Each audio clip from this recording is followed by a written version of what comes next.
Всем привет, это «Хроники войны» с Татьяной Поповой, и сегодня мы поговорим о том, что происходит на линии фронта, и поговорим об этом с военным экспертом Михаилом Самусем. Михаил, добрый день. Здравствуйте. Подписывайтесь на соцсети Михаила, они будут по ссылке в описании к этому ролику. Подписывайтесь на наш канал, ставьте лайки, распространяйте ссылки на это видео в ваших соцсетях и группах. Также вы можете задать нам несколько вопросов в комментариях, мы на них обязательно ответим, но только на те, которые вы зададите в первые 5 минут эфира. Михаил, первый вопрос к вам. Это сегодня курский губернатор объявил о том, что они сбили 4 ракеты. И есть видео, я их попытаюсь сейчас показать в ролике, демонтировать, где видно, что очень сильный идет взрыв, видимо, в небе. Хотя в комментариях в курских группах говорилось о том, что были какие-то возгорания, есть видео, как падают обломки, прям снято на придомовую камеру. А что это были за ракеты в Курской области? Ну, пусть курский губернатор рассказывает, что это были за ракеты. Украина точно не будет об этом говорить. Ну, то есть, на самом деле, ведь самое главное в операциях против России – это стратегическая неопределенность. Они не должны понимать, что происходит, не должны понимать, какое оружие применяется, не должны понимать, что ожидать завтра. Поэтому могу точно сказать, что ракетные проекты в Украине развиваются, кроме дроновых, и угроза для российских территорий будет усиливаться. Тут очень интересный момент, что на самом-то деле Кремль это игнорирует. Вот это интересно. То есть они пытаются изобразить, что ничего не происходит. И пытаются изобразить, что любые удары Украины по российской территории, они нейтрализуются, они сбиваются, и ничего не происходит. На самом деле это не так. На самом деле Украине следует продолжать удары по российским объектам стратегической инфраструктуры, военным объектам, для того, чтобы создавать все-таки ощущение войны для российских регионов. И, ну, естественно, снижать военный потенциал российской группировки, которая действует против Украины как раз вот при граничных областей. То есть приграничные области должны понимать, если вы базируете у себя российские войска, то вы постоянно будете находиться в зоне боевых действий. Так не может быть, что есть какое-то зазеркалье. Значит, в Украине война, а здесь через 20 километров за границей все прекрасно. Нет, так не будет. И проблема же в чем? Россия вышла из договора о ракетах средней и малой дальности. Там ракеты ограничивались наземного базирования 500 километров. Теперь такого договора нет. Россия думала, что она самая хитрая, но у них есть калибры, у них есть Искандеры наземного базирования больше 2000 километров. Если у Украины такие ракеты будут, я думаю, что России это не понравится. Но, опять же, они сами этого захотели. Предположить вы не можете. Ну, вы думаете только, что это украинские ракеты все-таки, что это Но не я думаю, западные что, ракеты. точно не американский. Мгм. Точно не американские. То есть теоретически могут быть европейские, но, скорее всего, украинские. Да, я тоже так подумала. Еще один вопрос. Появилась информация о том, что ГУР помогал спланировать нападение туарегов на конвой ЧВК «Вагнер». Во всяком случае, вроде бы об этом говорил Юсов. В каком смысле помогала? Ну, поделилась развединформация о том, что они там будут наступать, или что именно? Ну, Юсов сказал, поделились информацией не только. То есть можно предположить, что действительно оказывали помощь в подготовке, действительно планировании, организации. Возможно использование тактик, возможно использование какого-то оборудования. Ведь для того, чтобы создать условия для проведения такой операции, то есть это создание такой засады на конвой, нужно проводить разведку. Нужно действительно знать информацию, когда выдвигается конвой, куда, по какому маршруту, где лучше всего создать условия для нападения и так далее. То есть эта информация, возможно, была передана туарегам. Может быть, была именно на каком-то этапе подготовка конкретно каких-то действий, как более эффективно проводить нападения и так далее. В принципе, я думаю, что спецподразделения ГУР имеют... Дроны Главного управления разведки поразили стратегический бомбардировщик Российской Федерации на аэродроме Оленья в 1800 километрах от Украины. То есть теперь стратегическая авиация будет улетать туда вообще, за Урал, вглубь России? поближе Не к исключено. Тихому океану? Ну, не к Тихому океану, конечно, но за Урал могут. Дело в том, что на самом деле у России не такие большие возможности по базированию стратегической авиации. Там 3 аэродрома, в принципе, в европейской части могут базировать, обслуживать. И это же не просто так. Поставить там самолет стратегической или дальней бомбардировочной авиации. Должна быть система обеспечения и базирования. Поэтому действительно, после того, как Украина фактически нанесла уже удары по всем аэродромам базирования или потенциальным аэродромам базирования дальней бомбардировочной стратегической авиации, я думаю, что следующий выход для России — это базировать стратегическую авиацию где-то за Уралом, где-то в районе Воркуты, там есть аэродромы.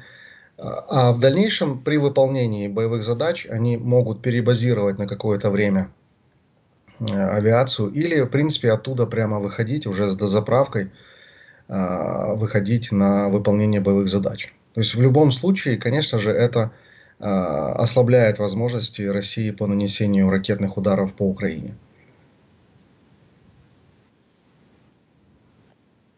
Кроме оленей были еще за последние дни поражены аэродромы в Морозовске, аэродром Миллерово в Ростовской области, НПЗ в Туапсе, НПЗ в Нижегородской области, нефтебаза в Курской области. Ну, также еще электроподстанции Белгородской, Орловской и, по-моему, тоже Курской области. Понимаем ли мы, во-первых, ну, что это сознательная необходимость там, вызвать блокауты с точки зрения доставки военных грузов, потому что вот в Орловской области эта подстанция, она рядом с железной дорогой, как одна из станций на железной дороге, собственно, вот она уже, по-моему, второй раз была атакована. Это специально для военных целей сделать блокауты, или это политическая цель, да, сделать блокауты, вот как по-моему, в Краснодарском крае люди там выходили и митинговали? Ну, в любом случае, то есть я уже говорил, что российское население должно понимать, что они находятся в состоянии войны. Если они эту войну поддержали, они должны жить в войне. Это логично. Второе, естественно, любой удар, он должен снижать военный потенциал России. Базирование российских войск, снабжение российских войск осуществляется с приграничных областей России. Там находятся воинские части, там находится логистика, находятся объекты инфраструктуры, которые обеспечивают базирование, подготовку и отправку российских войск на территорию Украины для проведения агрессивной войны. Поэтому действительно должны уничтожаться любые объекты, и военные, и объекты стратегической инфраструктуры, которые снижают возможности и потенциал России вести войну против нас. Кроме того, тут, по моему мнению, есть еще один аспект. Такие удары демонстрируют нашим западным партнерам, что, в принципе, Украина бьет постоянно по любым объектам на территории России, никакой эскалации не происходит. Более того, Путин игнорирует эти удары. Он их игнорирует для того, чтобы не показывать действительную проблему. На самом-то деле проблема состоит в том, что Украина, постоянно нанося удары в различных регионах России, создает напряжение для российской системы ПВО и ПРО. И это напряжение все дальше и дальше демонстрирует, что Россия не может покрывать всю территорию, даже европейскую территорию России, я уже не говорю там дальше. Европейская часть России не защищена. Крым, вы не упомянули, что там еще и по Крыму были удары постоянные, причем целенаправленные. Я думаю, что по Крыму нужно усиливать интенсивность ударов. Фактически в Крыму не должно быть ни одного, скажем так, хаба, где хранится то же самое топливо. Не должно быть там никакого топлива. То есть в Крыму должен быть нефтяной кризис или там дизельно-бензиновый кризис. Именно крымчане должны это чувствовать. Российские граждане, которые там живут, которые приехали там позагорать в район боевых действий на оккупированную территорию, они должны понимать, там некомфортно. Поэтому там с логистикой должно быть очень плохо. Блокада Крыма – это одна из целей Украины, она должна быть реализована. Естественно, все это степ-бай-степ. Ждем авиацию для того, чтобы создавать уже такие комплексные проблемы, пока теми инструментами, которые у нас есть. Происходит это все. включительно с Крымом, включительно с югом России и вообще всеми приграничными областями, удары должны нарастать. Не знаю, будет ли решение администрации Байдена о разрешении нам бить по всей территории, поскольку, судя по всему, команда Харрис очень активно включилась в предвыборную гонку. Главное, это у них сейчас ТикТок и там поливать дерьмом Трампа, но как бы они, то есть, не забыли о самом главном, о том, что все-таки есть реальные дела, а не просто песенки в ТикТоке. Вот это вот, как бы ситуация должна была как поменяться в противоположную сторону, то есть говорили, сейчас Байден выйдет из гонки, полностью себя посвятит поддержке Украины и другим внутренним и внешним проблемам. На самом деле что-то не видно пока, что администрация Байдена как-то вздохнула с облегчением и начала работать действительно на поддержку Украины как-то по-новому. Ну, не видно пока никаких нерешительных действий и даже заявлений я не видел, которые бы меняли подход, деэскалационный подход администрации Байдена. Поэтому, к сожалению, пока мы бьем своими средствами, ждем F-16. Вот когда Да, F-16 будет, я Вашингтон думаю, Пост что опубликовал статью, где они пишут, что F-16 поступит в ближайшие 2 недели. 2 недели. Я видел там несколько недель. Ну, несколько недель, это пару недель, несколько недель. Couple Не, of несколько weeks. недель. Несколько недель это 17 недель, я считаю. Мне кажется, эта статья, она, честно говоря, не хочу никого обижать, но это просто компиляция просто всего, что было до этого. Журналисты, может, в отпусках написать что-то нужно. Вот я читал этот материал, там нет ни одной, не то что новости, там новой информации нет. Журналист просто скомпилировал все, что было. Да, могут быть, могут не быть, могут передать через несколько недель, а может быть и не передать и так далее. То есть такое вот. Статья ни о чем, но, как всегда, у нас западную прессу цитируют. Не знаю, что там можно цитировать, если там ничего не написано, грубо говоря. Несколько недель это ни о чем. И более того, там же написано, что F-16 вообще ничего не сыграет никакой роли. Да-да, там написано, что они будут помогать ПВО Украины. С чего такие выводы делаются, не знаю. Откуда они берут эту информацию. Кто им это говорит. Я не могу понять. Если Сырский перед этим четко говорит, что будет до 40 километров не доходить до линии фронта, но при этом работать явно над линией фронта. То есть 40 километров для F-16 это достаточная дальность для того, чтобы применять практически весь спектр вооружений по земле. То, что вооружение есть по земле у F-16, можно, и ракетное, и бомбовое, можно бить так, что все будут пищать. С чего-то журналист Вашингтон Пост говорит, не будут применять по земле, только по воздуху. Я не знаю, откуда они это берут, если сам Сырский говорит об этом, но журналист Вашингтон Пост говорит по-другому. Но я не знаю. И у нас цитируют этого журналиста. О чем речь, я не могу понять. Но вот такая ситуация. Так, кроме того, были еще диверсии. 21-24 июля в результате этих диверсий сгорели 3 вертолета в Самаре и в Томилино Московской области. Это что было, празднование Дня ССО или активные российские партизаны? Это проведение операций, день ССО, день ВМФ России, наверное, салюты и так далее. То есть, в принципе, это нормальная деятельность. Но дело в том, что украинские ССО и военная разведка, у них такие задачи. И они эти операции проводят регулярно и, самое главное, успешно. И что важно, интенсивность и успешность это нарастает, что не может не радовать. То есть, даже несмотря на то, что, опять же, в западной прессе пишется, что Соединенные Штаты узнали, что вот Украина будет проводить какие-то секретные операции на территории России. Россия, там, министр обороны позвонил, Белоусов позвонил Остину, Остин позвонил в Киев и сказал, не, нельзя, потому что это же плохо. Это же плохо, это наши российские партнеры страдают от этого, не надо их убивать. И как будто бы Украина отказалась от этих операций. Ну, значит, вот эти вертолеты, это не были теми операциями. Хотели что-то более жесткое, видимо, по версии этих журналистов. Если честно, вот в западной прессе, но такое ощущение, что действительно все в отпусках и просто придумываются истории, которые можно, в принципе, публиковать. Проверить их невозможно. Можно точно так же написать, что Залужный в полосатом купальнике сам реально взорвал этот Северный поток, как писали западные журналисты. До сих пор не подтвердили, полосатый купальник не нашли, а Залужный очень опасно находится там сейчас на острове фактически. И может сам сейчас проводить там операции. Я бы на месте этих журналистов обеспокоился о ситуации в Мировом океане. Но, то есть проверить невозможно, пишут очень, очень разное, а у нас на это реагируют, причем очень серьезно. Боинг и Антонов подписали меморандум о сотрудничестве в сфере обслуживания беспилотников. Что это может быть? Зачем тут нам Боинг? Я не совсем поняла. Ведь это делают какие-то частные Смотрите, компании, эти беспилотники. смотрите, зачем нам Боинг? Вообще, вот, если Или честно, это о каких-то других беспилотниках? Не о не-не, тех, не о бобрах лютых и так далее.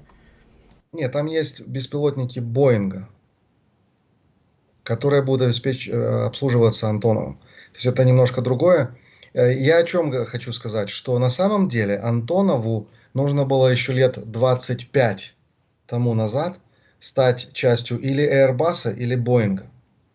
Вот тогда бы, а не слушать русских друзей, которые завалили все, подчеркиваю, все проекты Антонова завалены, а проекты просто мирового класса, которые до сих пор еще ни Boeing, ни Airbus не реализовал. То есть тот же самолет Ан-70, который был уничтожен Россией, потому что Россия же официально была частью этого проекта, к сожалению.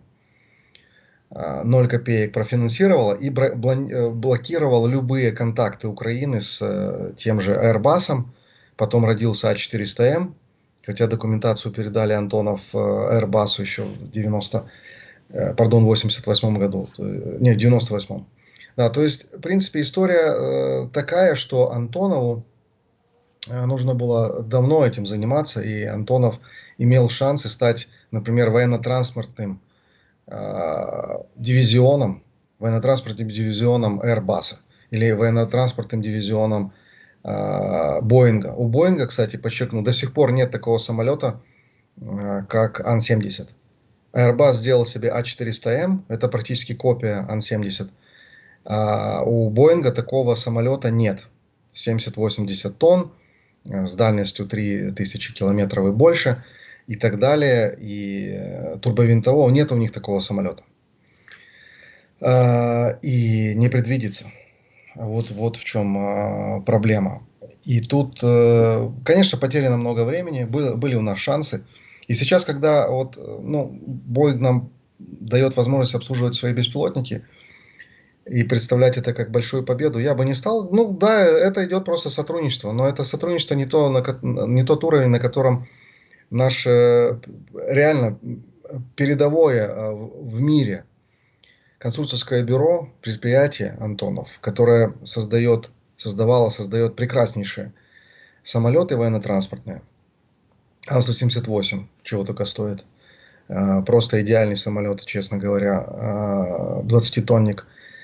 Но Украина не может сама запустить эти самолеты. Сейчас тем более это война. И все эти проекты наткнулись на противодействие России и недоверие к нам со стороны европейцев и американцев. В конце концов, очень тяжелая сейчас ситуация. Поэтому будем надеяться, что рано или поздно Антонов все-таки создаст совместное предприятие или с Боингом, или с Airbus. Мы вступаем в Европейский Союз, почему бы с Airbus не создать? Боингу тоже интересно на самом деле. Еще раз подчеркну. Таких военно-транспортных самолетов, которые есть у Антонова, нету ни у Боинга, ни у Airbus. Поэтому это очень-очень перспективно для них. И они не создали, они пытались и с Embraer бразильским создавать похожий самолет на Ан-178, но он не пошел и так далее. То есть пока это ни о чем. Ну, вот если говорить на те возможности, которые у нас были и есть, пока это только такое вот больше сообщения в прессе, чем чем мы можем заниматься. 25 июля в Румынии обнаружили обломки российских дронов «Шахед». Будет какая-то реакция? Они же вроде там, кстати, свое ПВО вдоль Дуная развертывали. А что же они пролетают и пролетают?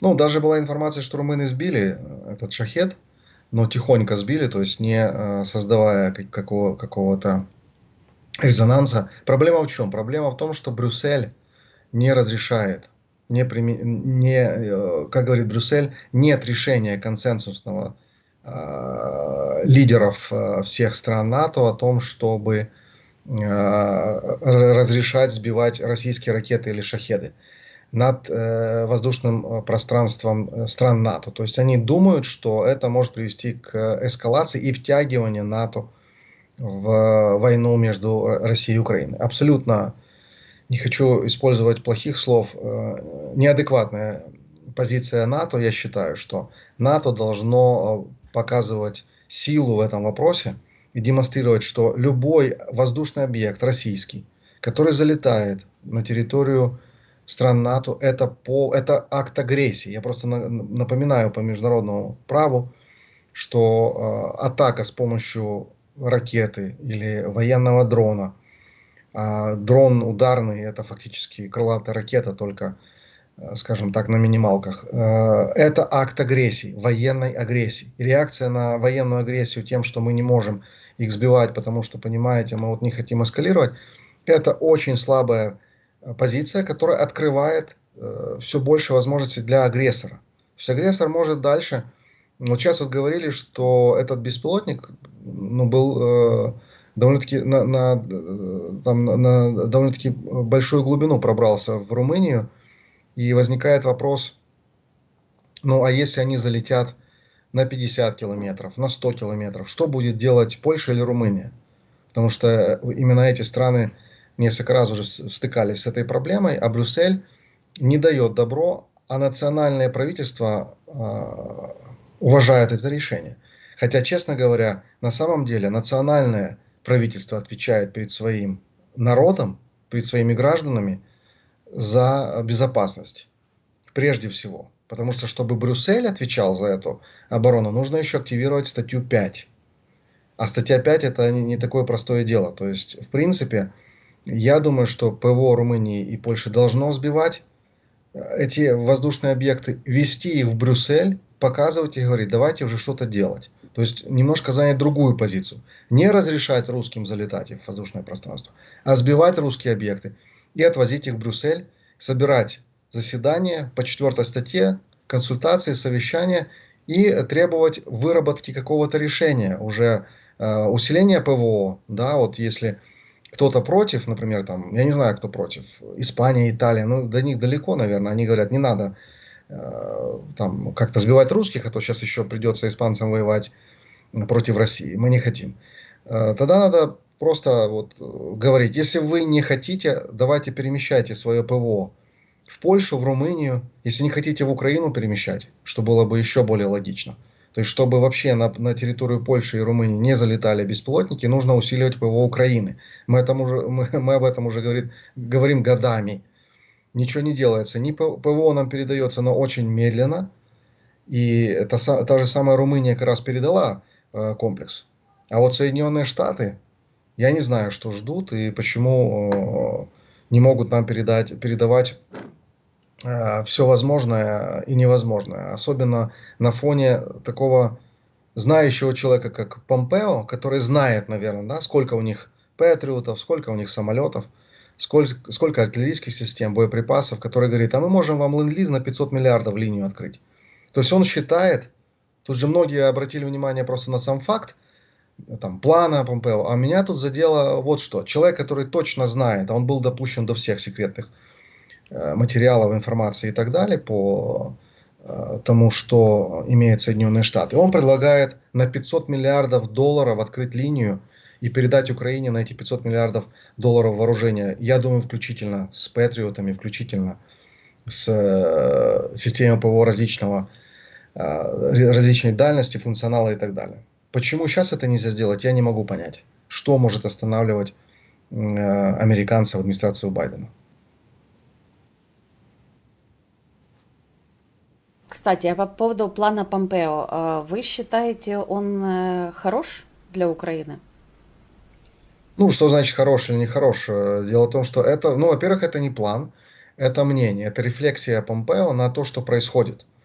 Потому что Джонсон написал свое, Помпео написал свое, были еще несколько интервью с бывшими советниками Трампа, которые более детально расписали, что они имели в виду. И, кстати, вот эти планы Помпео и советников бывших, они очень похожи. Просто у Помпео более конкретно детализация по тому же ленд-лизу, называются четкие цифры, называются какие-то детали, в том числе, что можно предложить России и так далее. На самом деле это, понятно, не план Трампа, не план его предвыборчей кампании или команды, это рефлексии людей, которые когда-то с ним работали, которые предлагают ему решение, которое, в принципе, он может взять на вооружение, может не взять. Но я думаю, что эти все предложения, они накапливаются, и команда Трампа в ходе, в том числе,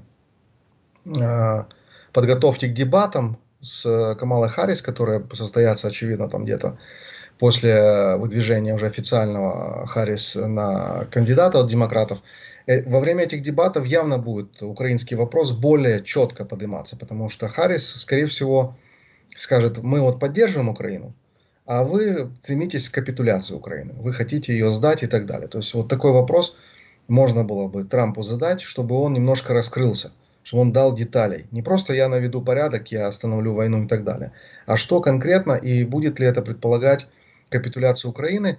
Помпео четко говорит, никакой капитуляции, никакой сдачи территории не будет. Это вообще не обсуждается. Будет наоборот усиление Украины. Но при этом война будет остановлена, территории Украине не надо сдавать. И там он приводит пример стран Балтии и Восточной Германии, что США не признавали эту оккупацию Советским Союзом, но при этом война была не горячая, а холодная. То есть Соединенные Штаты не воевали за страны Балтии или за Восточную Германию. Все это достигалось совершенно другими методами. На самом деле интеграция, накапливание этих проектов – это дело полезное. Потому что, с другой стороны, я, например, не видел ни одного какого-то предложения со стороны демократов, пока какого-то концепта, какой-то стратегии. То есть стратегия не эскалировать – это не стратегия. Стратегия не допустить втягивания Соединенных Штатов в войну – это не стратегия. Это, наоборот, создание условий для разгорания войны. То есть Соединенные Штаты могут, конечно, находясь на другом континенте, говорить, что мы не втягиваемся, но это втягивает Европу в войну. Это объективно. Если представить себе, что Харрис продолжит еще 4 года такую же политику, как Байден, то есть по капле в день нам там, давать вооружение, военную технику, не открыть линию на ленд-лиз, а Конгресс, то есть если Харрис побеждает, мы же понимаем, что Конгресс будет заблокирован. То есть в Конгрессе будет то же самое, что происходило вот в первое полугодие 2024 года, то есть помощь будет Украине заблокирована под другими соусами, конечно, но это именно будет так. То есть будет внутренняя борьба, и если Харрис не предложит конкретной концепции, это будет очень и очень, скажем так, негативный сценарий развития для Украины. Эти все планы, они интегрируются. Есть позиция и концепция Украины. Украина как раз имеет свой план. Есть план Зеленского, есть идея подготовить, и, я так понимаю, идет очень активная подготовка к второму саммиту мира. Кулеба не зря ездил в Китай. Китай, очевидно, должен стать частью этого процесса именно для того, чтобы, когда пройдут американские выборы, Украина могла представить президенту Соединенных Штатов, новому, ну уже новый в любом случае будет президент, что Украина вот провела 2 саммита, у нас есть такой план, у нас есть документы, подписанные, например, 100 странами мира, в том числе там G7, все страны НАТО, ну может кроме Венгрии, все страны ЕС, вот мощнейшая поддержка, вот у нас есть вот такая позиция. Теперь давайте, вы хотели помогать нам остановить войну, давайте разговаривать. Вот есть вот такая ситуация, мы предлагаем или реализация нашего плана, или давайте нам помощь максимальную, без всяких ограничений бить по российской территории и так далее. Потому что дальше, если дальше будет так продолжаться, это игра на стороне России на самом деле. Потому что Россия выдвигает ультиматум, но при этом и угрожает там уничтожить украинскую нацию, а при этом нам запрещают бить по российской территории. Ну, это просто какой-то нонсенс. Нонсенс полный. То есть я считаю, что пока до выборов президента Соединенных Штатов Украина формирует свою позицию, каждый из кандидатов формирует свою позицию. Путин пытается прорвать фронт. Понятно, у него задача одна. Максимум отхватить территорию, чтобы потом этим торговаться. Тут вопросов нет. Ну и расшатать, конечно же, ситуацию внутри Украины. Это мечта вообще.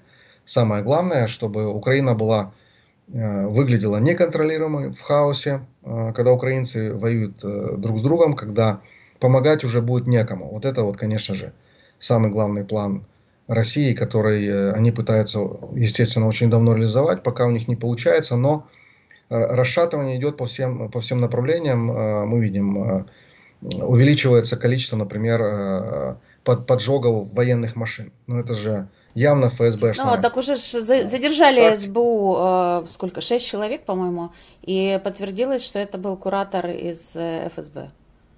Да, ну это ФСБшная тактика, это по всем большим городам Украины. Сегодня поджог был третьей штурмовой бригаде автомобиля. Третья штурмовая уже ответила, что будут жестко обращаться с этими людьми. Ну, то есть, ну, опять же, те люди с низким интеллектом и с низкой социальной ответственностью, Обратили внимание, да, что они использовали курьеров?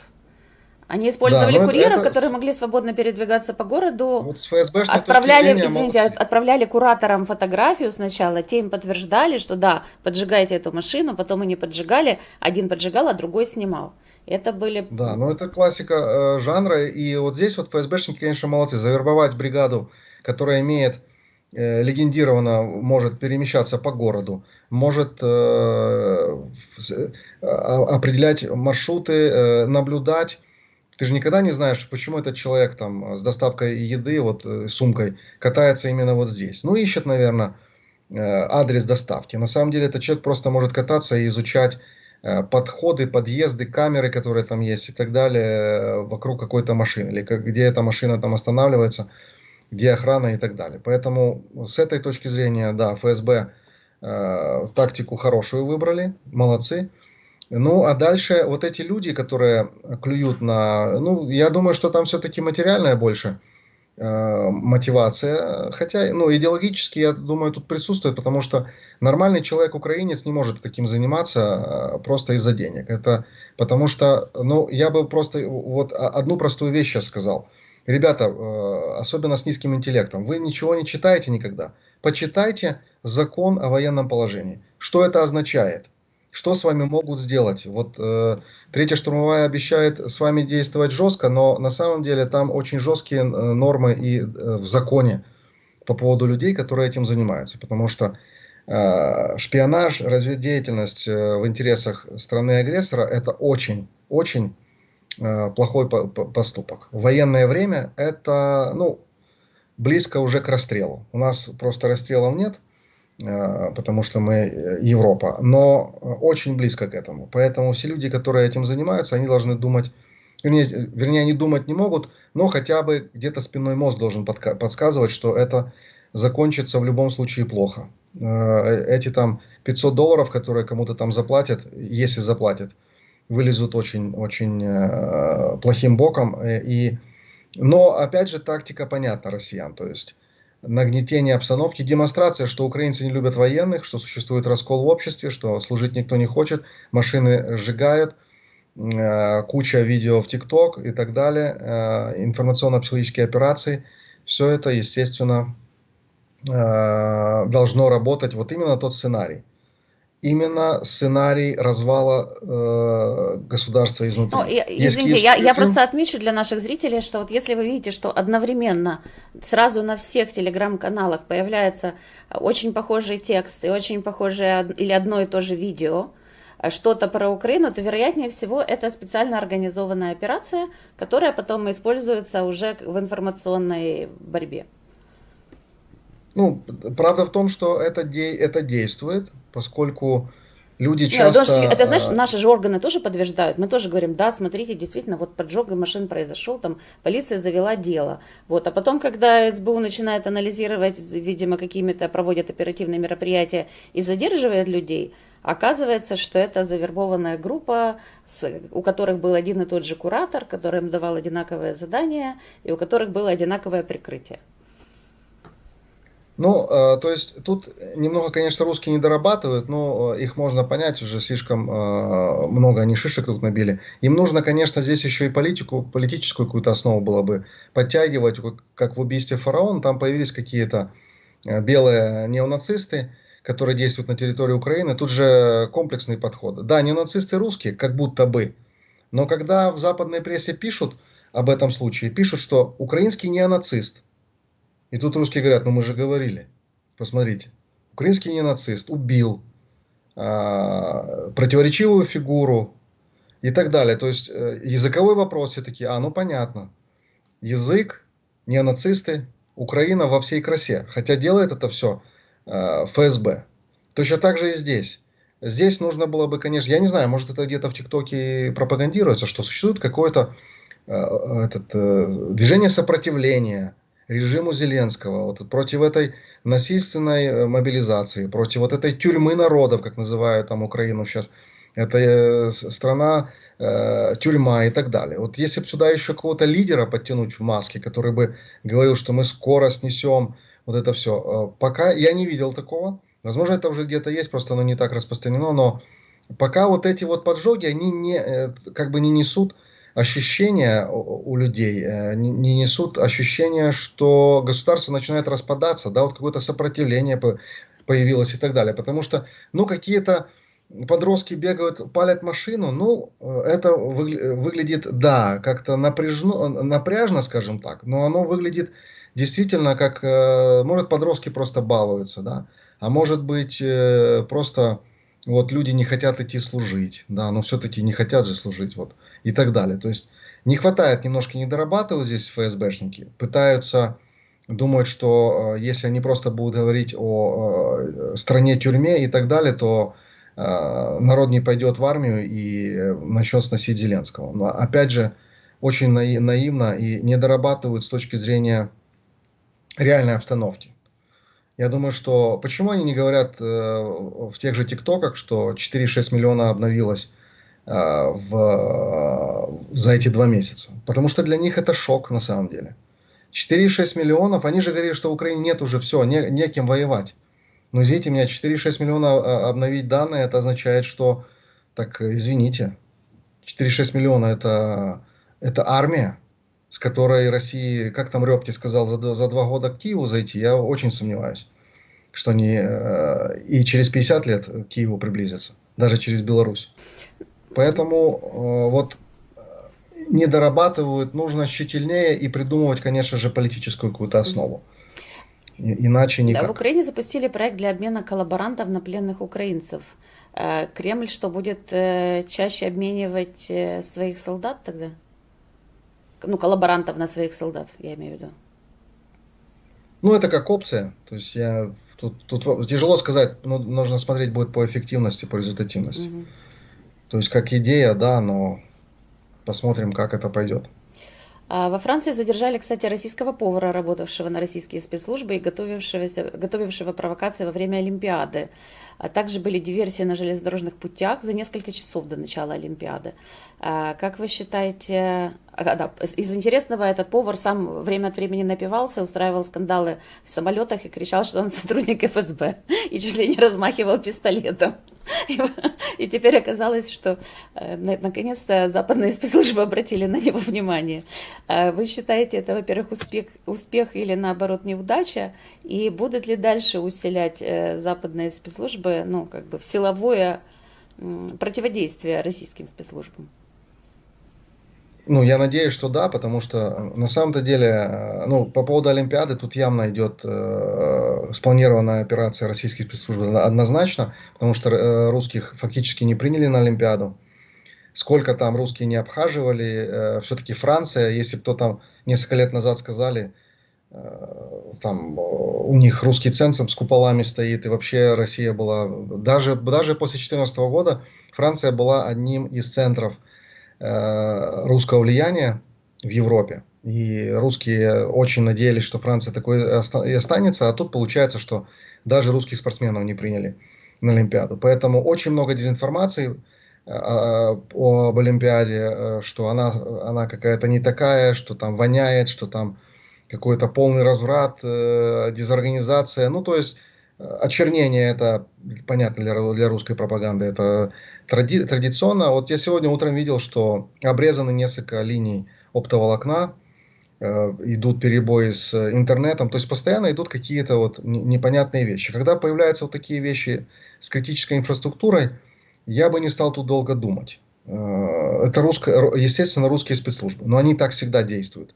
Они в Украине так действовали с 2014 года и раньше, естественно, точно так же действовали. И в Европе они точно так же действуют. Они подрывают склады. Кстати, вот химический завод БАСФ подорвался в Германии. Все говорят, мы не знаем. Конечно, мы не знаем, но я думаю, что после того, как там подрывался один из заводов, который производит Иристе, я думаю, что БАСФ, который явно участвует в производстве каких-то военных материалов, а БАСФ это и ведущее химическое производство в Германии, я думаю, что порохами не точно занимаются всякими вещами, близкими к ОПК. Взрыв на этом заводе, ну, явно русский след. Ну, Поэтому они же вот недавно раскрыли, что пытались убить главу Рейнметалла. Рейнметалла, да, причем там, опять же, многие восприняли это какая-то шутка западной прессы. Нет, там я разговаривал с людьми, действительно, близкими к немецким спецслужбам, действительно, там очень близко было к реализации, то есть реально его спасли жизнь. И после этого там был список из 5, на самом деле, руководителей заводов, и поэтому очень серьезно это воспринимают. Русские спецслужбы очень нахально действуют. И последняя новость была сегодня, что Венгрия ослабила режим допуска российских граждан в Венгрию. То есть Венгрия может стать сейчас новым очагом распространения этой чумы. То есть И туда будут заезжать приезжает, через Венгрию и дальше ехать да, Венгрию, делать свои теракты. получать национальные карты. Они там какая-то схема по национальным карточкам двухгодичным. Можете себе представить? То есть разведчику ГРУ дают карточку на 2 года, делай что хочешь по всей Европе.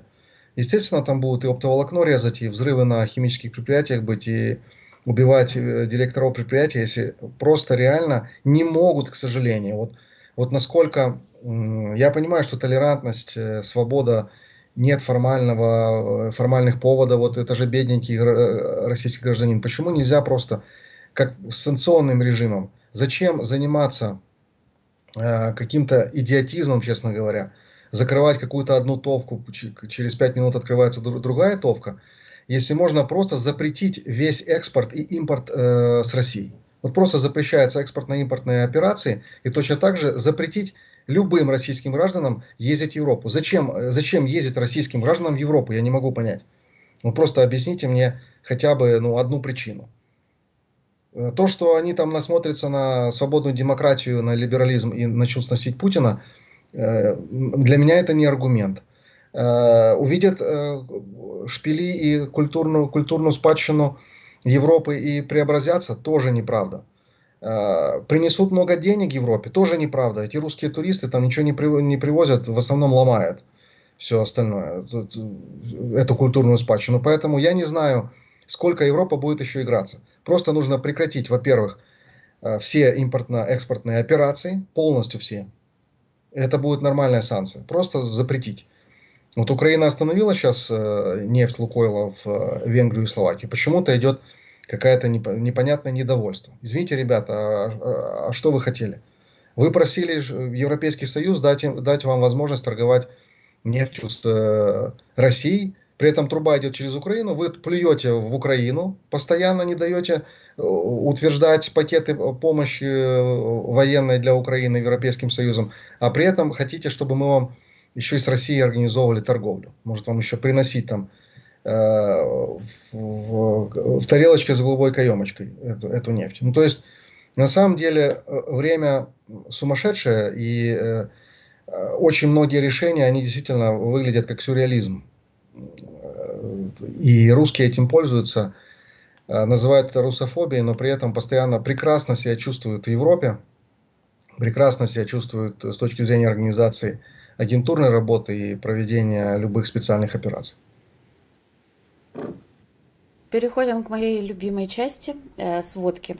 Я вывожу карту, Харьковское направление прежде всего, и сразу показываю продвижение за последнюю неделю. Давайте, а вы, наверное, комментируете, что вы думаете. Да, я сейчас тоже себе открою. По дипстейту, да, идем, и у меня дипстейт. Да, да. Отлично, все. То есть, Вывела карту харьковских вот этих маленьких завоеваний двух. И показываю, что происходило за последнюю неделю.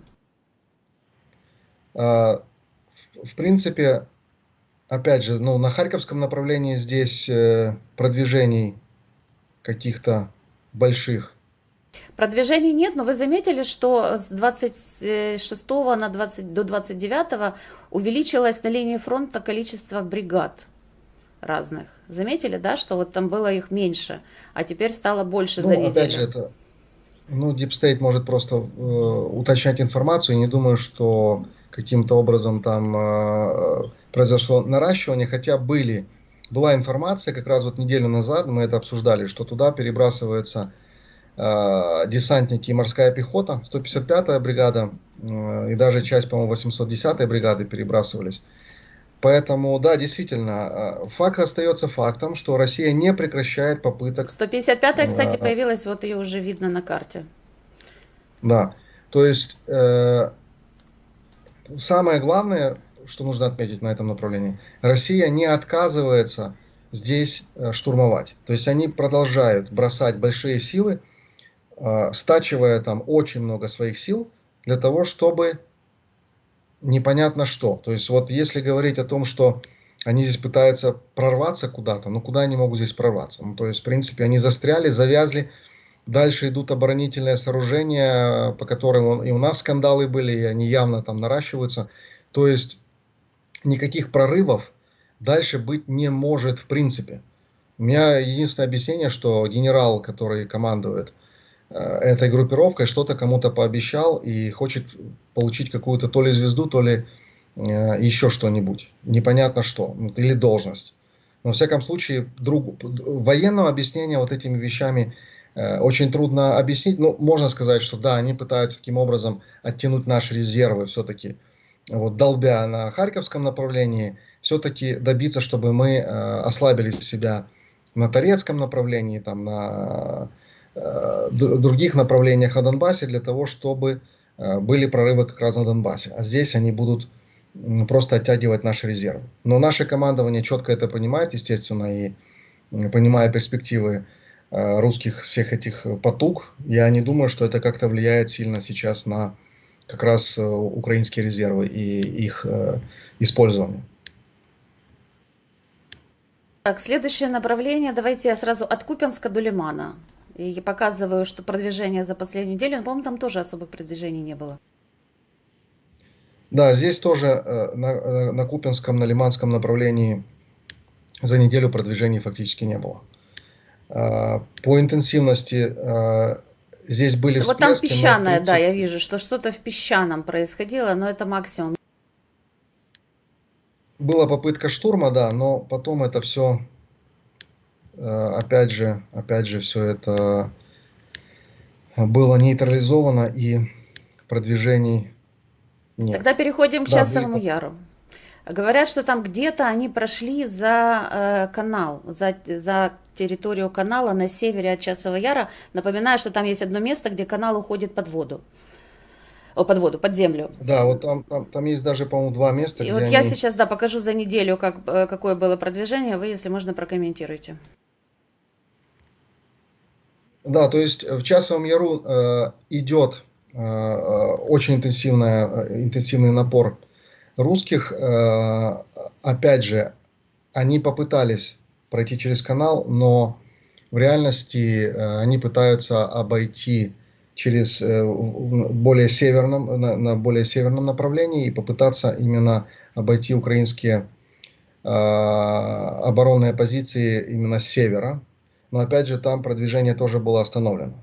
То есть если говорить о том, что за эту неделю произошло, то здесь как раз тоже явных продвижений не было.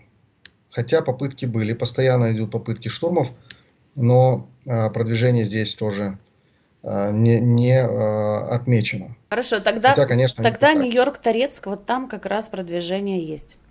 Переходим туда. Да, на Нью-Йорке как раз продвижения не было за эту неделю фактически. То есть там ситуация стабилизировалась. Собственно, на Торецке, да, продвижение вперед чуть-чуть есть, вот в районе Зализного. И по некоторым данным они фактически уже в некоторых участках заходят именно в городскую застройку. И бои ведутся уже в самом городе. Но опять же, здесь... Я только что читала бахмутского демона, он пишет, что никаких заходов нет в городскую застройку Торецка, пока что нет. Ну и Deep State Да, тоже не показывает заход. нет. Имеется в виду, видимо, когда говорят о городской застройке, например, имеется в виду, что агломерация, которая вокруг Торецка, здесь много населенных пунктов, которые русские пытаются зайти. Понятно, что на всех направлениях сейчас, ну, это очень много видео есть о том, как украинские войска сейчас уничтожают все эти попытки штурмов, но на некоторых участках есть занятие отдельных позиций. Опять же, это даже не тактическое продвижение, хотя при том интенсиве, при тех затратах, потерях, которые несут русские, они пытаются, конечно, двигаться с той скоростью, которая им, конечно же, хотелось бы. Но пока вот как раз вот, скажем так, вот Нью-Йорк, вот если брать Нью-Йорк, Залізне Південне и посмотреть, замысел тут виден на русских. Видите, вот, например, если пойти с Нью-Йорка на север, а с Південного Залізного на південь, понятно, что можно перекрыть район обороны украинской, который, кстати, единственный остался с 2014 года. Вот здесь по карте видно. В районе Широкой Балки. Здесь единственное место, где российские войска не продвинулись с минских договоренностей. И если, например, пойти с Залізного и с Нью-Йорка на встречных курсах, то понятно, что здесь можно создать условия для окружения украинских войск. Вот на это, видимо, в том числе и есть расчет, но пока здесь их продвижение остановлено. Но замысел тут, понятно, читается. Да, там всего 4 километра этот карман, и он, ну, так достаточно сильно окружен. Почти, если взять до 360 градусов этот круг, да, то он окружен на, наверное, градусов 290. Да, вот я об этом и говорю. В этом и замысел на этом участке. Хорошо, следующее направление, где тоже, по-моему, было продвижение, это, конечно, в сторону Мирнограда от Очеретина. Показываю, как происходило продвижение за последнюю неделю. Да, здесь продвижение есть. Есть продвижение как раз на юго-запад, как раз вот в районе Веселого, Желанного. Вот здесь вот есть продвижение. И тоже замысел здесь, в принципе, понятен. Попытки перерезания дорог, важных дорог, которые, например, вот если взять Карловку и Покровск, здесь есть важная дорога, и если посмотреть на направление наступления как раз с Желанного, то тоже здесь создается угроза для очень важной нашей логистической артерии. То есть, если посмотреть вот в районе Воздвиженки, понятно, что на северо-запад наступление здесь в направлении дороги, но там пока это движение нейтрализовано. Если посмотреть как раз вот Сергеевку-Желанное, то здесь идет в направлении другой дороги, это Покровск. Карловка тоже важная дорога. И здесь как раз вот у них получается продвижение. Естественно, наши войска все это контролируют, все это пытаются останавливать, но у русских здесь получается. Вот это, в принципе, это единственный участок фронта, на котором вот в течение этой недели было продвижение. Все остальные направления, ну вот опять же есть еще Красногоровка, да, там северные, там тоже были попытки продвижения, и там как бы продвижение в своем населенном пункте есть. Об этом говорят и наши военные, и русские, что там продвижение есть. Штурмы здесь, кстати, очень интенсивные, возможно, одни из самых интенсивных за эту неделю. Там десятки единиц боевой техники было применено в последнем штурме, там около 40, 39, по-моему, единиц боевой техники как раз на этом направлении. Украинской армии удалось это все уничтожить, развернуть, но сам факт того, что интенсивность штурмов, в том числе механизированных штурмов, не спадает. Понятно, что вообще количественно бронетехники используется, если в целом по фронте смотреть, меньше, но иногда они используют в том числе и возможности механизированных атак. Вот это Красногоровка, и были опять попытки еще продвижений и прорывов условно на Угледарском направлении, но опять же там не было успехов. То есть очередная попытка прорыва была нейтрализована украинскими войсками. Так, еще одно направление, где тоже было небольшое продвижение, это Карловка, вот туда ниже, если можно.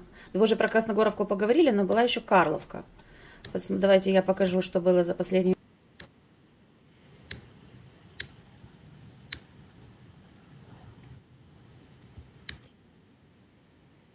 В районе Яснобродовки было чуть-чуть продвижение, а в районе самой Карловки нет. Оно как застряло, так и стоит.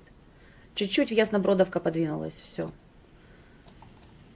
Ну, опять же, напряжение на всем фронте есть, то есть определенное движение на разных участках фронта. Где-то занимают позиции, где-то украинские войска отбивают, поэтому тут такие минимальные продвижения можно увидеть на других направлениях, вот как раз Красногоровка. Но, опять же, если говорить о прорыве или обвале фронта, о чем российская пропаганда пытается, в том числе в украинское информационное пространство задвинуть, и в западное информационное пространство задвинуть такую мысль, естественно, не произошло на этой неделе.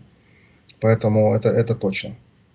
Так, ну и от Энергодара, от Угледара, извините, до Энергодара, да, в принципе, можно и так сказать. Я не заметила там каких-то особых продвижений. На этой Вообще ничего. неделе тут интенсив был небольшой, скажем так. По сравнению с другими направлениями на фронте, то не было здесь больших каких-то попыток прорвать фронт. Хотя, ну, опять же, это же процесс постоянный, то есть вот происходила перегруппировка, а на этой неделе может активизироваться на каких-то участках. То есть нельзя сказать, что где-то какой-то участок фронта совершенно замер, и у русских нет идеи там начинать штурмы. То есть везде, на всех направлениях, можно говорить от Харьковского направления и заканчивая левым берегом Херсонской области, постоянно идет боевая работа, попытки штурмов, попытки прорывов. Если говорить о левобережье, то здесь идет постоянная работа и русских, в том числе на островах, попытки высадки. Есть много видео, где украинские дроны уничтожают русские лодки, плавательные средства. Но в любом случае это говорит о том, что русские и на Херсонском направлении, то есть на левобережье, не прекращают каких-то своих попыток идти вперед, в том числе. То есть устанавливать какие-то, попытаться контроль усилить над островами, приблизиться к правому берегу и так далее. Понятно, что это возможно, это в основном работает ДРГ, но не исключены и более широкие планы противника. Ну и вы сказали, что были удары по Крыму за неделю. Конечно, Дипстейт этого не покажет, но если можно, расскажите, что было из того, что вы помните. Так, удары по Крыму, если я помню, удары были по системам, опять же, Севастополь, удар по аэродрому в Саках. То есть, в принципе, вот особенно удар по аэродрому в Саках, один из основных аэродромов, где базируется российская тактическая авиация в Крыму. Удары по Севастополю, удары по логистическим центрам, по системам ПВО означает, что продолжается планомерная работа по зачистке оккупированного полуострова Крым от российских войск. И это получается. Что интересно, опять же, я не слышал, чтобы Кремль, какое-то руководство российское где-то как-то на это бурно реагировало. То есть никакой реакции, никакой эскалации не происходит. Они делают вид, что ничего не происходит. Они это замалчивают. Очевидно, пытаясь изобразить, что в принципе никакого вреда украинские войска Крыму не приносят. Но произошел день ВМФ, и в принципе даже западные наблюдатели, эксперты сказали, что, посмотрите, ни одного корабля, о котором украинская сторона заявляла как в пораженном или уничтоженном, не принимали участие в параде. И вообще в параде ВМФ, на котором обычно принимают около 40 кораблей, в этот раз в Санкт-Петербурге принимало участие около 20 кораблей. То есть Россия нашкребла со всего своего флота 20 кораблей для того, чтобы Путин мог продемонстрировать, что в империи все хорошо. На самом-то деле, это известный факт, в Крыму фактически кораблей уже не осталось. То есть Украина добилась давней мечты, это вывела Черноморский флот с территории Крыма. Россия не соглашалась, Россия нарушала все соглашения всегда. В 1997 году было подписано соглашение, согласно которому в 2017 Крым должен быть освобожден от российского флота. Чуть-чуть затянулось, но вот в 2024 году в Крыму Черноморского флота фактически уже нет. Остались элементы такие, как базирование авиации, системы ПВО и сухопутные войска. Я думаю, что по этим элементам как раз и продолжится работа с той целью, чтобы Крым действительно был демилитаризирован даже без, собственно, проведения еще деоккупации. То есть идет сейчас дистанционная зачистка Крыма, а в момент, когда нужно будет проводить, собственно, уже операцию по деоккупации, там останутся какие-то остатки сухопутных частей, ну, возможно, какие-то будут еще части ВМФ без кораблей, какие-то авиационные части без самолетов. Но смысл в том, что, собственно, демилитаризация Крыма идет довольно-таки успешно. У нас есть такой вопрос, хотя он относительный, от Эльшан Сефиров спрашивает, помните, как радовались россияне использованию иранских мопедов-шахедов первое время, а сейчас как-то все засунули головы, в общем, играют в молчанку, если перевести это все литературным языком. А почему так действительно? Ну, потому что шахеды не создали какого-то стратегического преимущества. Да, они нагружали, особенно в определенный момент очень сильно нагружали украинское ПВО. Удары были комбинированные, и, как правило, шахеды играли роль как разведки, потому что они перед главными ударами запускались с целью разведки системы ПВО Украины, для того, чтобы затем уже ракеты били по тем участкам, которые не защищены, или те, которые минимально защищены. Сейчас шахеды в основном сбиваются, хотя они тоже, ну, если честно, я не знаю, что там русские, это мало нас волнует. Для нас шахеды представляют опасность.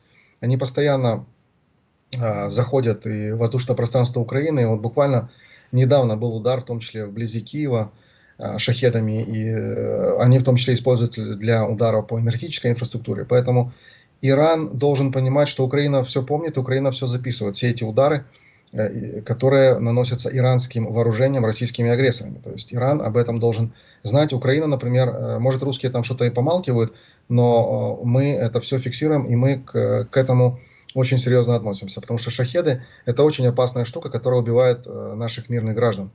И поэтому у нас, например, к шахедам никакого легкомысленного отношения нет абсолютно.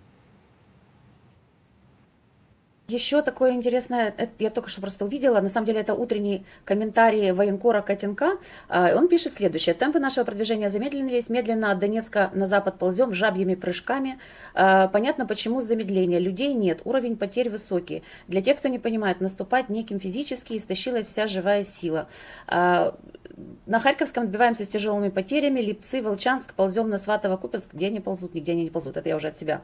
На днях взяли Песчаное. Запорожье и Днепр стоят. Слышишь, они до Запорожья и до Днепра еще далеко, когда Луны. Уровень ряда командиров тактического звена ниже плинтуса. При проведении операции отцы-командиры не готовят группу эвакуации. Ротный шторма. Логика. А зачем? Легкие сами выйдут, а тяжелых мы не вытаскиваем. Реальность такова, что комроты не знает свой личный состав, который стремительно меняется ввиду огромных потерь.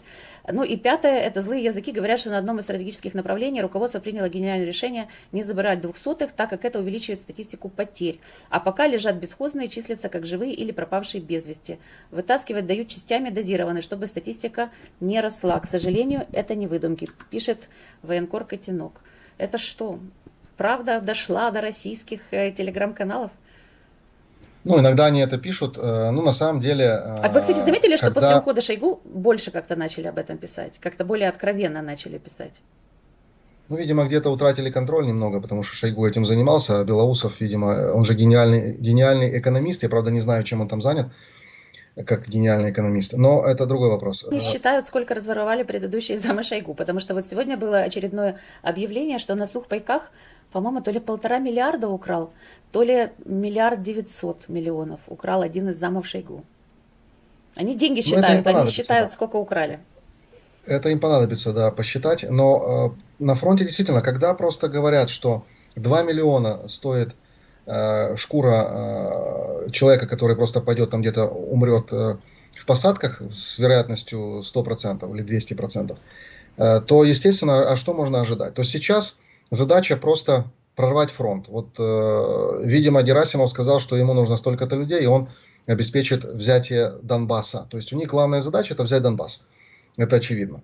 С октября они это пытаются делать. Вот они думали, сейчас Авдеевку уберут, все, тут осталось пару жабичьих этих прыжков, и все взяли. На самом деле ничего такого не происходит. Потери реально огромнейшие. Это мы, ну, видео можно посмотреть, там даже не статистику Там генерального туарегам штаба. там и не снилось количество потерь. Да, в Туареге, я не знаю, что-то носится с этими, там, сколько, 50 или 80 этих вагнеровцев, ну, извините, у меня там в каждой посадке такое лежит каждый день. Но на самом деле, действительно, 2 миллиона это означает, никто уже не хочет идти служить. То есть прогнали они по глубинке, прогнались сначала с одними деньгами 200 тысяч, потом 300, потом полтора, сейчас 2 миллиона. 2 миллиона это московских, то есть это Москва платит тем, я подчеркну, не москвичам, естественно, москвичи не идиоты. То есть это всем, кто хочет. 2 миллиона берешь с любого региона России, берешь эти 2 миллиона, я не знаю, как они там даются или не даются, и едешь умирать. То есть, в принципе, вот такая сейчас система. Заявление в интервью генерала Сырского о том, что они до конца года наберут еще 170 тысяч человек. Таким способом, я, например, думаю, что им не удастся даже с 2 миллиона набрать 170 тысяч. Это слишком много. То есть их рассказки, что 30 тысяч в месяц они без проблем набирают, это сказки. Может быть, даже они списывают там какие-то 2 миллиона куда-то, я не знаю, на мертвые души, пишут, что 30 тысяч. Не, ну На у них самом же, деле вот 10. смотрите, Михаил, вы зря говорите, что это невозможно, потому что у них будет призыв осенний, да, если я не ошибаюсь. Они там в осенних этих призывах, весенних, набирают по 100, по 110 тысяч. Они, часть этих ребят, с помощью дедовщины, там, угроз, избиений, убеждения могут переписывать на контрактники. Они оттуда заберут Могут. часть людей из зон опять наберут, часть людей каких-то должников заставят идти. Вот тебе, пожалуйста, и... Ну, может, Ну, не 170, 170, может, 100, но какое-то количество они смогут 170. набрать.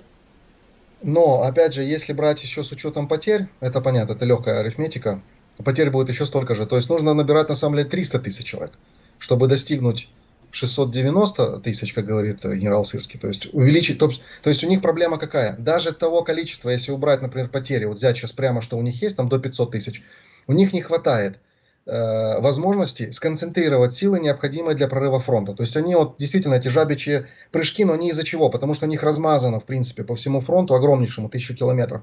И они одновременно пытаются наступать на всех направлениях, раскачивая нашу оборону, наши резервы, но с другой стороны размазывая свои силы. Поэтому им нужно где-то сконцентрировать еще, например, 100 тысяч человек на одном направлении. И для этого нужно им с учетом потерь набрать 300 тысяч. А вот 300 тысяч, я думаю, без обычной мобилизации, нормальный такой, ну не получится у них. Развернуть, то есть обеспечить мобилизационное развертывание 170 тысяч с учетом потерь таких же, то есть реально 300 тысяч, набрать просто людей на добровольной основе, там каких-то должников и так далее, зэков, но это нереально. То есть нужно проводить мобилизацию. И тут вопрос, захотят они это делать, не захотят они это делать. Тут зависит много от стратегии путинской. Я, например, не исключаю, что как раз мобилизация будет демонстративно показывать Западу, новому президенту Соединенных Штатов, что они не собираются останавливаться. То есть, вот вы хотите там нас за стол переговоров усадить, а мы не собираемся, потому что вы не идете на уступки. Вот когда вы согласитесь на наш ультиматум, тогда мы не будем наступать. А вот сейчас мы будем наступать. И вот смотрите, мы сейчас проводим мобилизацию. То есть это как бы элемент давления. С другой стороны, этот элемент давления может вылиться социальным напряжением внутри России. Вот это может, естественно, для Кремля не очень хорошо. Но хотя у них, к сожалению, еще хватает денег.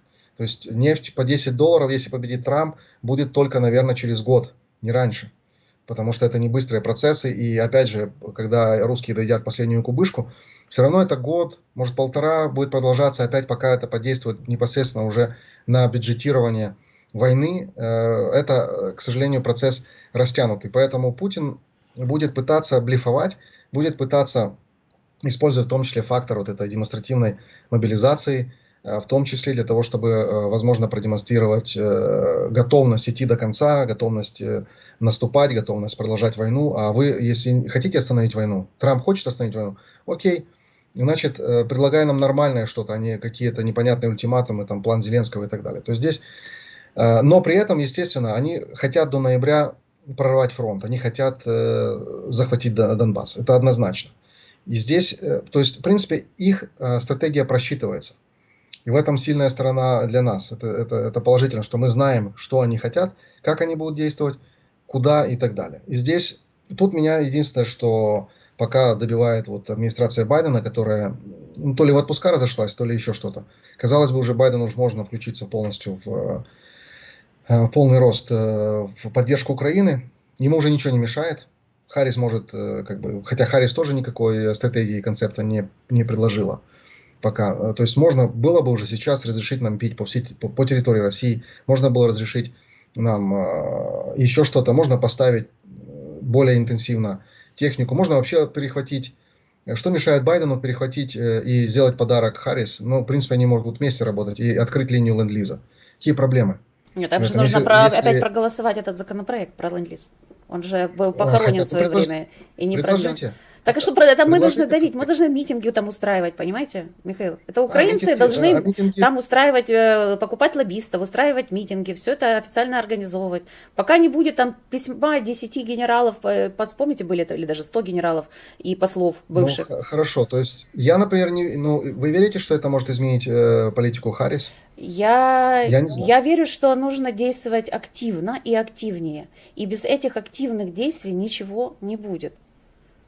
Активное действие, да, но сейчас это может воспринято быть как давление на кандидата, как Да причем тут давление на включение в кандидата? Мы выборы. теряем территории людей. Мы платим за это, ну, то есть тут как бы нужно основываться на простых человеческих ценностях. Да, там очень активно сейчас действует Палестина, там проводятся постоянно какие-то митинги и так далее. Насколько это эффективно сейчас? По-моему, это вызывает контрпродуктивный эффект, когда начинает воспринимать это какую-то агрессию и поляризация, в том числе американских политиков по израило-палестинским вопросам, она только нарастает. И я не знаю, нам ли нужно выходить на это, нам нужна двупартийная поддержка. И, в принципе, как бы все за нас. Да, все за нас, но разрешение ударить атакамсами по аэродромам, с которых бомбят кабами наши города, у нас почему-то нет. Атакамсы есть, а разрешения нет. Это абсурд. А вопрос к демократам, почему нет? Это абсурд, Ну, почему? Михаил, это абсурд. Это абсурд. И я не знаю, какие еще нужны лоббисты, чтобы просто об этом говорить. Если Зеленский сам уже 100 раз об этом говорил лично, я уверен, из Харрис, потому что она прилетала вот сейчас на саммит мира. Она же была, а не Байден. И Байден и так далее. Зеленский, когда последний саммит был НАТО, вспомните, какой был разочарованный Зеленский, это там заметили все, что как будто бы причин не... То есть фактически Соединенные Штаты на фоне Ахмадета, на фоне вот этого всего, то есть полного развала любых аргументаций по поводу России, что это с ними можно говорить, о чем можно говорить с где-то убийцами. И все это происходило на фоне саммита НАТО, и все, что сделала сторона Соединенных Штатов, они сказали, что они готовят сильный пакет сигналов. Где этот сильный пакет, где эти сигналы, я не знаю. Но смысл в том, что Соединенные Штаты и НАТО вообще никак не отреагировали на действия, удары ракетные по Ахмадиту. Вообще никаким образом. Заговорили, ласкали нас, сказали, что вы молодцы, все супер. Но в результате, к сожалению, и почему я очень скептически отношусь к тому, что у нас там радуются, что Харрис там в ТикТоке набрала столько-то просмотров, это супер, значит Трамп проиграет. Хорошо, он проиграет, дальше что? То есть вот это я не могу понять. Мы должны смотреть не то, кто победит Соединенные Штаты, а что принесет Украине каждое действие. А я вот здесь не вижу пока, что мы четко понимаем результаты этих выборов и четко понимаем, какие интересы нам нужно отстаивать. Да, Вот в этом это дело. большой вопрос. Михаил, последний вопрос уже, и будем заканчивать, потому что мы уже больше часа в эфире. Вопрос такой. Под Волчанском замечен северокорейский ПТРК. Как думает Михаил, Южная Корея в ответ предоставит нам свои какие-то системы? Ну, может быть, ПТРК, может быть, что-то другое? Мне... Южная Корея уже 100 раз говорила о том, что она придерживается политики баланса, то есть они балансируют. Ну, Южная Корея управляет транснациональной корпорацией. Это нужно понимать. То есть для транснациональных корпораций, мощных корейских корпораций, мы знаем, какие это корпорации, выгодно, конечно же, со всеми жить в мире, в дружбе, и с Китаем, и с Россией, и с Соединенными Штатами, и с Японией, то есть это касается их региона. Это рынки, это технологии, это chain of supply. Поэтому они до конца, даже вот я просто с ними, я был в Южной Корее, кстати, в декабре прошлого года. У нас были очень мощные встречи там на всех уровнях. И в парламенте, там, и с руководством, и с аналитиками. И они говорят все, в принципе, все понимают, что вот эти действия России, они придут к тому, что Северная Корея получит технологии, Северная Корея получит деньги, и у нас просто будет нарушен баланс на полуострове. То есть у нас корейский полуостров будет сейчас дисбалансирован, и будет дисбалансирован весь регион, что не отвечает интересам ни Соединенных Штатов, ни Японии. Это отвечает интересам Китая и России. Все это понимают, но все до конца как-то надеются, вот именно среди корейских политиков, что само как-то оно все рассосется, и как-то нам не придется вот этого жесткого решения принимать, определяться с кем мы. То есть если мы с Соединенными Штатами, с Японией, с НАТО, с Европой, с Украиной, тогда мы открываем рог изобилия, а южнокорейский ОПК – это реальный рог изобилия. Это в отличие от европейского и даже американского ОПК, это ОПК войны. То есть они выпускают отличную артиллерию, отличные танки, отличные самолеты, которые уже поставляются, кстати. Весь этот набор поставляется уже в Польшу. Весь этот набор сейчас будет поставляться в Румынию. Они уже подписали контракты. А по поводу Украины говорят, мы, к сожалению, придерживаемся позиции не поставки вооружения и военной техники в зону конфликта. И вот то, что им объясняют, что эта вся система единая, она взаимосвязана. Чем больше Россия будет вкладывать денег в Северную Корею, Северная Корея больше будет поставлять снарядов России, которые будут лететь в украинцев, и другой техники. А в это время Северная Корея будет усиливаться, и рано или поздно в вас это все полетит. И вы потеряете не только рынки там какие-то, вы потеряете вообще все. Вы потеряете свое производство, микроэлектронику, свои транснациональные корпорации, все остальное вы потеряете. К сожалению, пока политическое решение не принято. Хотя все это на поверхности. То есть они считают, что это больше угроз, чем какой-то пользы для Кореи. Я считаю, что это абсолютно неверно, абсолютно контрпродуктивно. Рано или поздно они это примут, но это решение, но как всегда, будет уже слишком поздно для самой Южной Кореи, не для Украины. Вот в чем парадокс. Спасибо. Ну, у нас еще есть, конечно, вопросы. Есть вопросы по поводу того, что будет с инфраструктурой, но причем вопрос это от нашей коллеги из России. Зрительницы из России. Я ей хочу сказать, Анна, вы думаете, что у вас будет с инфраструктурой? Вот с нашей инфраструктурой будет все в порядке, не переживайте, мы как-то выживем. Я, кстати, хочу сказать сразу, просто связанные два вопроса. Вот Южная Корея нам, кстати, и отстраивает уже инфраструктуру. То есть они военную помощь не предоставляют. Но Южная Корея, Тайвань, Европа, Соединенные Штаты и другие страны активно помогают нам восстанавливать энергетику и все остальное. Поэтому, да, действительно, вот в России будут проблемы. В чем прикол? Вообще, русские это не осознают. Россия в инфраструктурном плане намного более уязвимая страна, чем Украина. Намного более. Посмотрите на карту, посмотрите, сколько железнодорожных веток связывает различные части России. Сколько автомобильных дорог. И насколько это все очень уязвимо. Очень уязвимо. Поэтому да, действительно. Русским нужно смотреть, что у них будет с инфраструктурой, и спрашивать об этом у товарища Путина. Спасибо большое, Михаил. Напоминаю, что это был Михаил Самусь, военный эксперт. Подписывайтесь на его соцсети, они будут по ссылке в описании к этому ролику. Подписывайтесь на наш канал, ставьте лайки, распространяйте ссылки на это видео в ваших соцсетях и группах. Ну и приходите завтра. Завтра будет Игорь Саликов. Мы будем разбирать Харьковскую операцию «Взгляд с двух сторон». Имеется в виду Харьковская операция от 2022 года до 2024. Спасибо, Михаил. До свидания. Спасибо, до свидания.